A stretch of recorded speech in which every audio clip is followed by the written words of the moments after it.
Alkisah.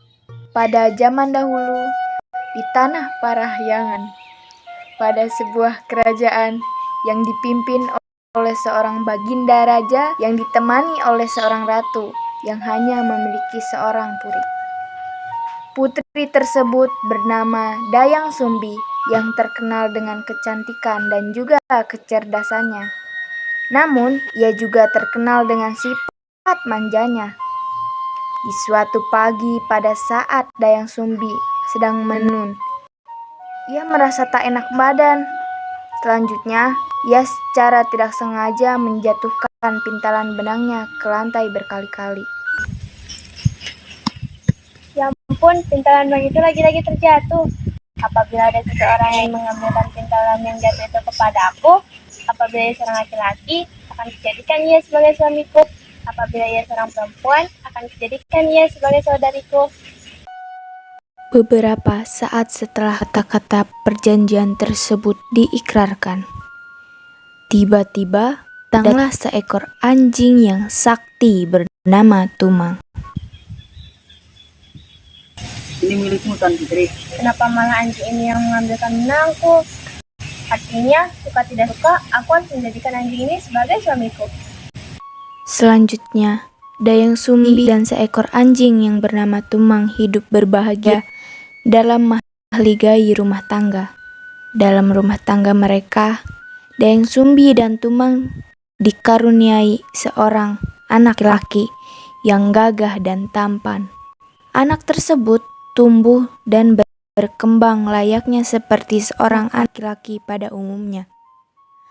Anak laki-laki ini dinamakan Sangkuriang. Dalam perjalanan perkembangan pertumbuhan Sangkuriang, keseharian Sangkuriang selalu ditemani oleh Tumang yang selama ini ia ketahui hanyalah seekor anjing biasa yang selalu setia menemaninya, bukanlah sebagai ayah kandungnya. Dalam perjalanan waktu yang senantiasa bergulir, Sangkuriang berkembang dan tumbuh menjadi seorang pemuda yang tampan, rupawan, dan gagah. Pada suatu ketika, Dayang Sumbi memanggil putranya Sangkuriang. Sangkuriang, ibu sangat ingin memakan daging kijang. Pergilah sekarang kau ke hutan untuk berburu kijang dan ajaklah Tumang bersama dirimu. Baiklah, ibundaku. Setibanya Sangkuriang di tengah hutan, Di mana aku bisa memperoleh seekor kijang yang besar, aku tidak pulang sebelum membawakan hasil yang memuaskan. Jika aku tidak membawakan hasil, maka dengan sangat terpaksa akan kuhujamkan anak panah ini ke tubuh Tumang sebagai ganti hewan buruan yang tak kunjung kudapatkan. Maaf, aku tidak bisa menemukan kijang. Maka dengan sangat terpaksa akan kubunuh kau. lalu Sangkuriang mengarahkan busurnya ke arah si Tumang. Dan benar saja, ia telah melakukannya. Tumang pun terkena anak panah Sangkuriang, dan tak lama kemudian, si Tumang pun sekarat dan akhirnya mati. Begitu Sangkuriang tiba di rumah, ia langsung menyerahkan daging Tumang kepada ibunya.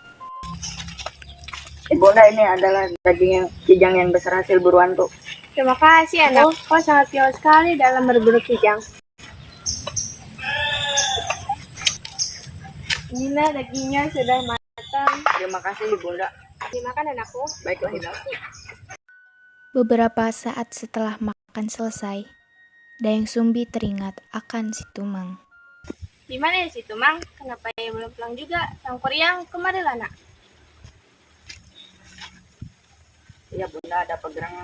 Kau tahu di mana si Tumang? Kok ia belum pulang juga? Maafkan aku, ibunda, Tumang telah di tanganku daging yang dimakan kemarin, karena daging kijang, daging itu adalah milik Tumang. Dayang Sumbi begitu marah besar mendengar cerita tersebut. Dengan refleks disertai dengan amarah yang memuncak, Dayang Sumbi memukul kepala Sangkuriang dengan benda peralatan dapur yang dipegangnya.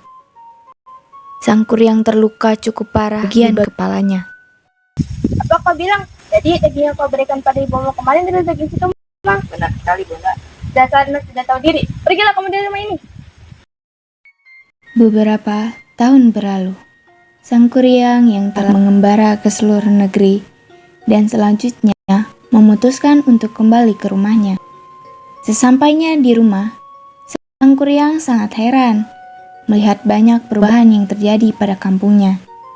Kemudian, ia bertemu kembali dengan ibunya, namun keduanya tidak saling mengenal.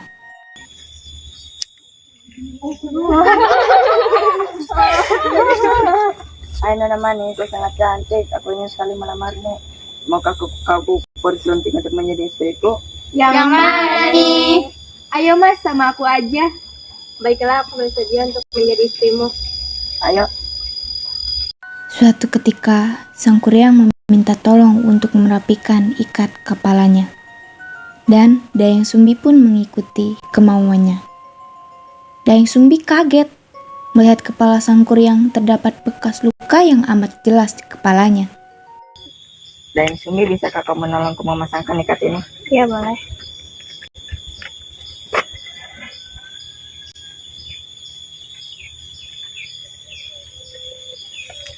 Sang Kuryang, mengapa di kepalamu terdapat bekas luka? Bekas luka apakah itu? Bekas luka di bagian kepalaku ini, dulu aku pernah dipukul oleh ibuku karena telah membunuh anjing kesayanganku. Ya Tuhan, ternyata Engkau adalah Sang Kuryang anakku. Bagaimana ini? Aku tak mungkin menikahi anakku sendiri. Aku harus mencari cara untuk menggagalkan pernikahan kami. Dayang Sumbi semakin bertambah bimbang. Dayang Sumbi, apakah kamu tahu hari ini aku telah memburu banyak hewan? Sang Kuryang, sebenarnya aku ingin mengatakan hal sesungguhnya bahwa kau adalah putraku, kau adalah anakku, aku yang telah memukulmu ini berbekas seperti ini. Kau bohong, kau hanya tidak mencintaiku, bukan? Makanya kau mengarang cerita yang tidak supaya pernikahan kita gagal. Apa yang aku ceritakan adalah kebenaran. Aku adalah ibumu, nak. Setelah panjang lebar, Dayang Sumbi menjelaskan mengenai dirinya dan putranya, serta anjing bernama Tumang. Namun, Sang Kuryang tetap tak mau mendengarkan dan bersikeras hendak menikahi Dayang Sumbi. Dayang Sumbi berpikir keras untuk menemukan cara agar pernikahannya dengan putranya gagal. Baik, Sang Kuryang, apakah tetap bersikeras ingin memperlukan? Tentu, tekadku sudah bulat. Baiklah, aku bersedia untuk menjadi istrimu dengan beberapa syarat. Apa syarat yang kau ajukan? Aku ingin kau membuat sebuah bendungan dan membuatkanku sebuah perahu untukku. Syarat-syarat tersebut harus bisa kau penuhi sebelum fajar tiba. Baiklah, aku akan menjalankan segala syarat yang kau ajukan. Lalu, Sang Kuryang pun pergi. Kemudian, ia mengarahkan segala kesaktiannya dan memanggil jin-jin untuk membuat bendungan dan perahu untuknya.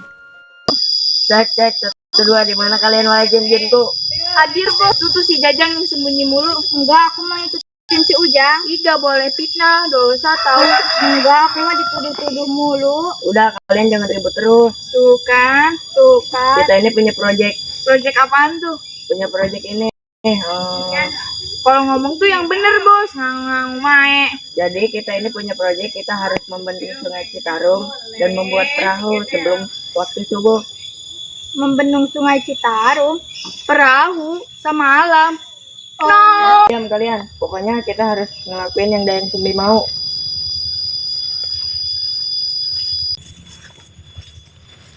Gimana kalian, bendungan sudah jadi? Udah dong, tinggal dipoles sedikit aja. Sip, mantap. Kesini atuh bantuin aku, sebentar lagi udah mau subuh. Siap bos. Bos sangat mencintai Dayang Sumbi sampai merelakan segalanya. Iya. Betul Brody, masa dalam semalam harus membuat bendungan sama perahu? Iya. Tapi kalau tidak dibantu bos bisa apa? Jangan gitu. Bos, tanpa kita sudah jago.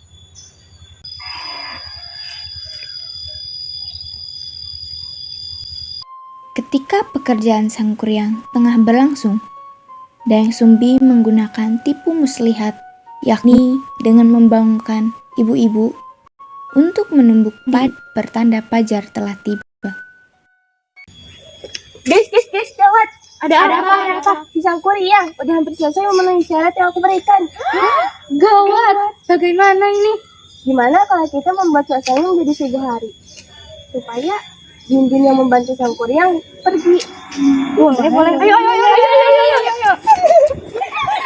Sang Kuryang berhenti melakukan pekerjaannya, dan jin-jin pun berlari terbirit-birit karena mengira fajar telah tiba. Namun, Sang Kuryang menyadari bahwa ini hanyalah tipu muslihat dari Dayang Sumbi. Sang Kuryang marah dan mengutuk Dayang Sumbi, lalu ia merusak bendungan yang setengah jadi ia buat bersama jin-jinnya. Karena amarah yang tak tersalurkan, Sang Kuryang pun menendang perahu tersebut dan jatuh dalam keadaan terbalik. Perahu itu membentuk sebuah gunung, Tangkuban Perahu. Bos, lihat bos, udah azan subuh. Iya tuh, ada suara ayam berkokok juga. Gak mungkin. Kita apa jelas waktu subuh. Ini pasti perbuatan si Dayang Sumbi anjing.